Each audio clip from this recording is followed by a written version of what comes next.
આજની વાર્તા આ કોઈ કાલ્પનિક વાર્તા નહીં, પરંતુ વાસ્તવિક હકીકત છે।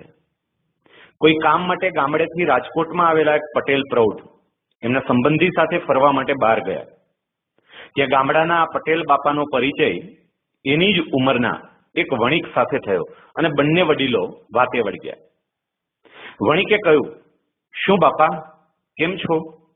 જીવન કેવું વીતે છે? પટેલે કહ્યું, અરે ભાઈ, શું વાત કરું, જેમ તેમ કરીને આ જીવન પસાર કરીએ છીએ। જે કંઈ હતું એ બધું દીકરાઓને વહેંચી દીધું। હવે ખાધા ખોરાકી આપે છે અને એમાંથી અમારું ગાડું ચાલે છે। વણિકે કહ્યું, તમારે બીજા પર આધાર કેમ રાખવો પડે છે? શું તમે કોઈ બચત નથી કરી? પટેલે કહ્યું, અરે ના ભાઈ ના, કેવી બચત ને કેવી વાત। આવી બચતો કરવાથી વળી શું ફેર પડે? વણિકે કહ્યું, સાંભળો, હું તમને કહું કે બચત કરવાથી શું ફેર પડે। મને 18 વર્ષની ઉંમરે નોકરી મળેલી, સરકારમાં આરોગ્ય ખાતામાં લાગ્યો અને પહેલો પગાર 75 રૂપિયા મળ્યો। પહેલો પગાર લઈને મારા પિતાજીના હાથમાં આપ્યો ત્યારે પિતાજીએ મને પૂછેલું કે બેટા, તને 75 ને બદલે 65 રૂપિયામાં નોકરી મળી હોત તો તું એ નોકરી સ્વીકારત કે નહીં?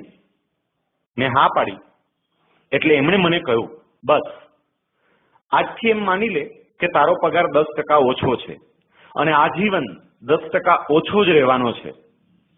એ 10% રકમ તારે પોસ્ટ ઓફિસમાં ખાતું ખોલાવીને એમાં જમા કરાવવાની અને એમાંથી કંઈ ઉપાડ કરવાનો જ નહીં। પોસ્ટ ઓફિસમાં રકમ ભરીને પછી ભૂલી જ જવાનું કે મારી કોઈ રકમ પોસ્ટ ઓફિસમાં જમા છે।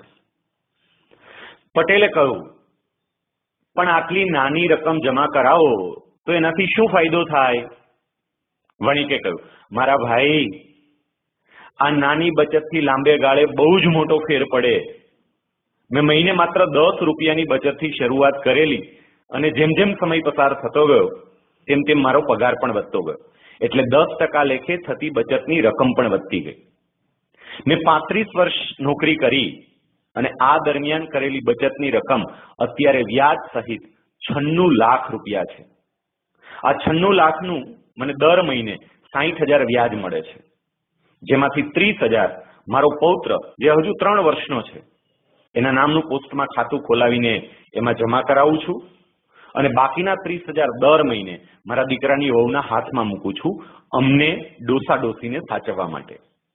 પટેલ, ઓહો, આટલા બધા રૂપિયા આપો તો પછી તમને તમારા દીકરાની વહુ હથેળીમાં જ રાખે, પણ તમારે વાપરવા માટે કંઈ જરૂર પડે તો તમને પૈસા પાછા આપે?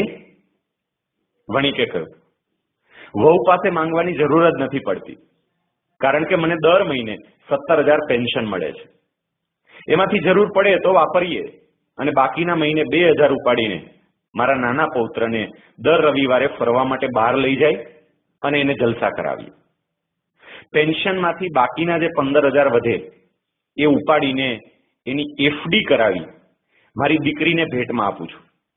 એફડી કરાવેલો હોવાથી એ પણ તાત્કાલિક ન વાપરી શકે। પટેલે કહ્યું, વાહ, તમારું કહેવું પડે હો, તમે પાક્કા વાણિયા છો, તમારી પાસેથી તો ઘણું શીખવા જેવું છે। અમારે તો હવે ક્યાં લાંબુ ખેંચવાનું છે, પણ આ નવી પેઢી તમે કર્યું એવું કંઈક કરે તો પાછલી જિંદગીમાં ઓશિયાળા ન રહેવું પડે, એટલું પાક્કું। મિત્રો, બચતનું મહત્વ સમજીએ અને આજથી જ બચત કરવાનો સંકલ્પ કરીએ।